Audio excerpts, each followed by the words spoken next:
ভারতেই বাংলাদেশকে বিশ্বকাপ খেলতে বলবে আইসিসি, দেবে বিকল্প ভেন্যু। বাংলাদেশ জাতীয় দলের ২০২৬ সালের টি-20 বিশ্বকাপের ম্যাচগুলো ভারত থেকে সরানোর বিষয়টি নিয়ে বাংলাদেশ ক্রিকেট বোর্ড আইসিসির কাছে করা অনুরোধের জবাব চলতি সপ্তাহের সোমবার বা মঙ্গলবারের মধ্যে আসতে পারে।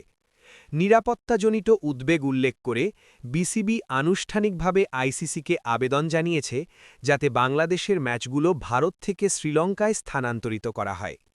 এটি আসে ঠিক তখন যখন বিসিসিআইয়ের পরামর্শে আইপিএল দল কলকাতা নাইট রাইডার্স বাংলাদেশের ফাস্ট বোলার মুস্তাফিজুর রহমানকে ছেড়ে দিয়েছে।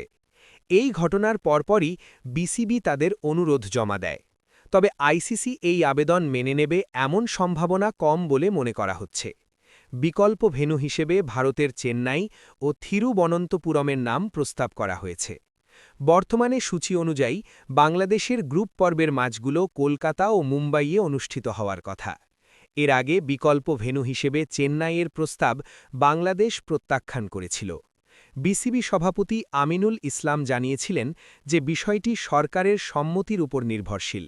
সাংবাদিকদের তিনি বলেন, যেহেতু আপনারা জানেন এই বিশ্বকাপের বিষয়ে আমরা একা কোনো সিদ্ধান্ত নিচ্ছি না, তাই আমরা সরকারের সঙ্গে আলোচনা করব।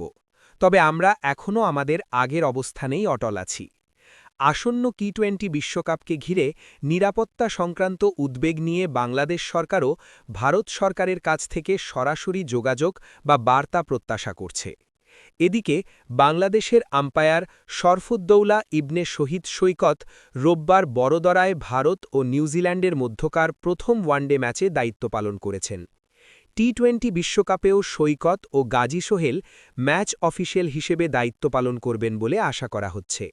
ধারণা করা হচ্ছে বিসিবির অনুরোধে উল্লিখিত নিরাপত্তাজনিত উদ্বেগের জবাবে আইসিসি আম্পায়ার শরফুদ্দৌলা সৈকতের উদাহরণ তুলে ধরতে পারে এবং বিশ্বকাপের ম্যাচগুলো উপলক্ষে বাংলাদেশ দলের ভারতে যাওয়ার কথাই উল্লেখ করতে পারে।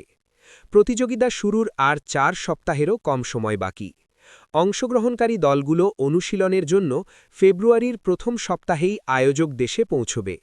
ফলে গত কয়েকদিন ধরে আলোচনায় থাকা ভেন্যু সংক্রান্ত জটিলতার দ্রুত সমাধান করতে আইসিসি আগ্রহী।